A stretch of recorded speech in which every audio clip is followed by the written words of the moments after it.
خاص طور پر جو والدین ہے، میری ان سے گزارش ہے، یہ کتابیں مل جاتی ہے نماز کی کتابیں، اور اس کے اندر نماز کے فرائض واجبات یہ شرائط لکھی ہوئی ہے، تو اپنے گھر میں جب ہمارے بچے نماز کی عمر ان کی، حضور صلی اللہ علیہ وسلم نے فرمایا بچہ 7 سال کا ہو جائے تو اس کو نماز کا حکم دو۔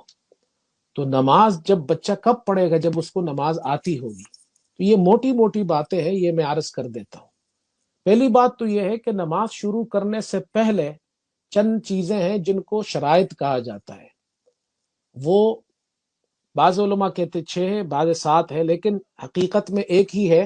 صرف کچھ لوگوں نے 2 کو 1 کر دیا تو 6 ہو گئی، انہوں نے جدا کر دیا تو وہ 7 ہو گئی۔ ہم بچوں کو سکھاتے ہیں 7، اس لیے بچوں کو آسان ہو جاتا ہے سیکھنا۔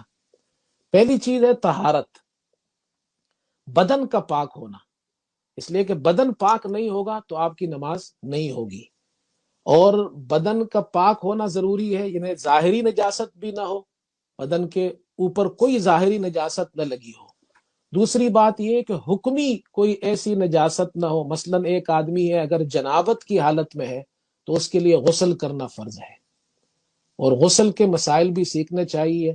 3 بڑی باتیں یاد رکھے غسل کے اندر: کلی کرنا، ناک میں پانی ڈالنا، اور پورے بدن پر پانی بہانا، یہ فرض ہے۔ اسی طرح اگر بے وضو ہے تو وضو کرنا، تو یہ بدن کی پاکی ہے۔ دوسری چیز ہے کپڑوں کی پاکی، کپڑے پاک ہو۔ اگر کپڑے پاک نہیں ہے تو پھر جناب کیا ہے، اس میں بھی نماز نہیں ہوگی۔ تیسری چیز ہے ستر عورت، یعنی جو حصہ بدن کا ڈھانپنا چاہیے، جس کو چھپانا فرض ہے، اس کو چھپایا جائے۔ مرد کے لیے ناف سے لے کر گھٹنے تک، ناف سمیت اور گھٹنوں سمیت یہ حصہ پورا چھپا ہوا ہونا چاہیے۔ اور خواتین کے لیے پورا بدن چھپا ہونا چاہیے، اس کے بال تک نظر نہیں آنے چاہیے۔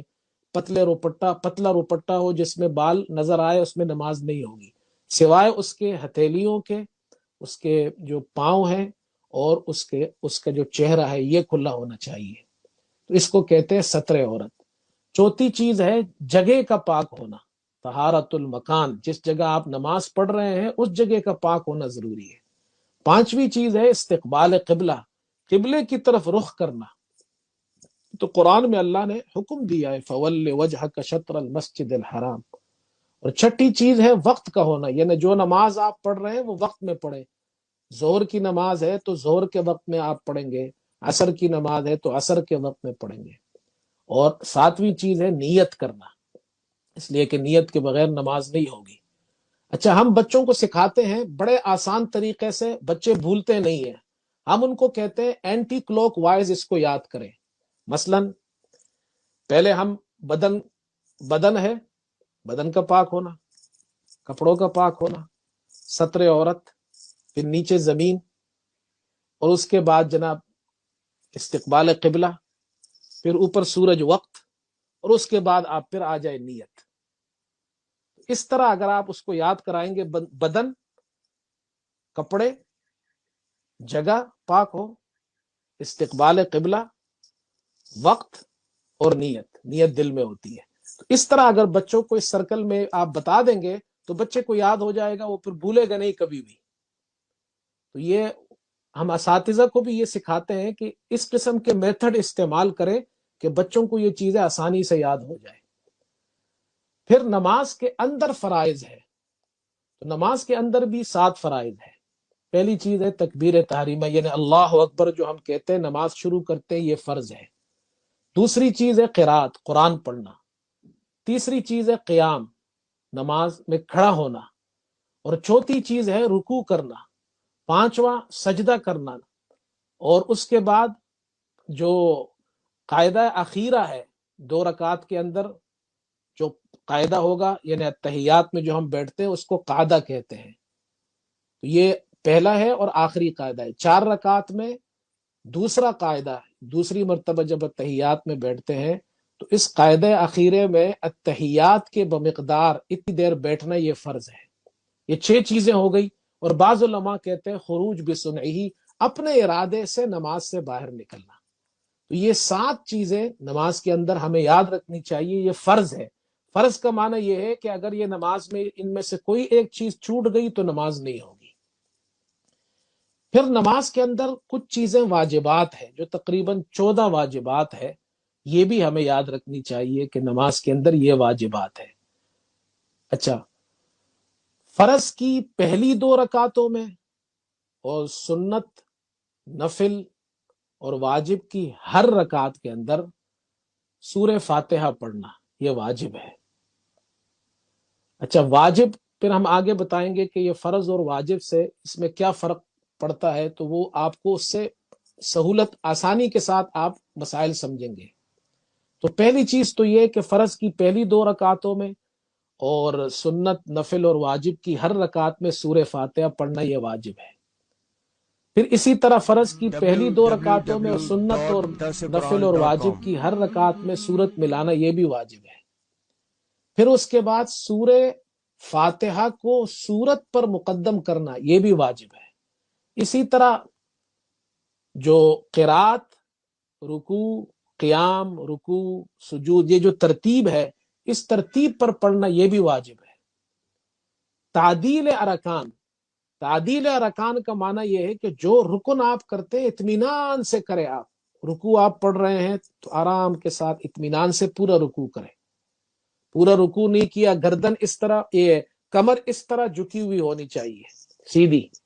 بعض لوگ ذرا سا کھڑے ہوتے ہیں اور ذرا سا جھک جاتے ہیں، یوں تھوڑا سا یوں جھک جاتے ہیں، یہ رکوع نہیں ہوا آپ کا، تو نماز نہیں ہوگی آپ کی۔ اچھا، یہ واجب چھوٹ جائے گا آپ کا۔ اسی طرح جلسہ جو سجدہ ہے وہ پورا ہونا چاہیے، تو تعدیل ارکان۔ پھر اسی طرح قوما، قوما کہتے ہیں جب رکوع کے بعد آپ کھڑے ہوتے ہیں تھوڑی دیر، سمیع اللہ لمن حمدہ ربنا لک الحمد کہتے ہیں، اس کھڑے ہونے کو قوما کہا جاتا ہے۔ جو سورہ فاتحہ اور سورت ہم پڑھتے ہیں اس کھڑے ہونے کو قیام کہا جاتا ہے، اور سمیع اللہ لمن حمدہ میں جب کھڑے ہوتے ہیں اس کو قوما کہا جاتا ہے۔ قوما کا معنی ہے تھوڑی دیر کھڑا ہونا، یہ بھی واجب ہے۔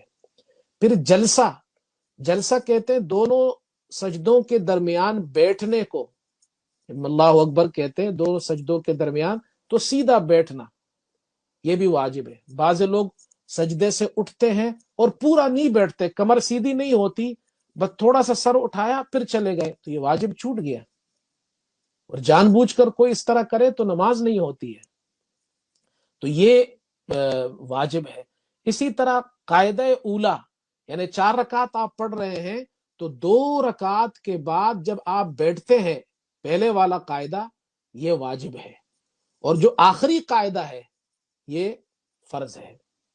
اسی طرح دونوں قاعدوں کے اندر، یعنی 4 رکعت والی نماز میں پہلے قاعدہ، پہلا تشہد اور دوسرا قاعدہ، دوسری اتحیات، دونوں میں اتحیات پڑھنا یہ بھی واجب ہے۔ اسی طرح السلام علیکم جب ہم کہتے ہیں، دونوں طرف سلام پھیرتے ہیں، السلام علیکم کہہ کر سلام پھیرنا یہ بھی واجب ہے۔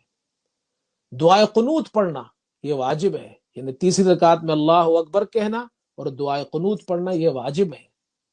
اسی طرح امام کے لیے جہری نمازوں میں زور سے، بلند آواز سے قرآن پڑھنا، جہرن پڑھنا، سری نمازوں میں یعنی ظہر، عصر وغیرہ میں آہستہ، یعنی سری نمازوں میں سرن قرات کرنا یہ واجب ہے۔ اسی طرح مقتدی کے لیے یہ بھی ضروری ہے کہ وہ امام کے پیچھے خاموش رہے اور امام کی اتباع کرے۔ تو یہ تقریباً یہ 14 واجبات بن جاتے ہیں۔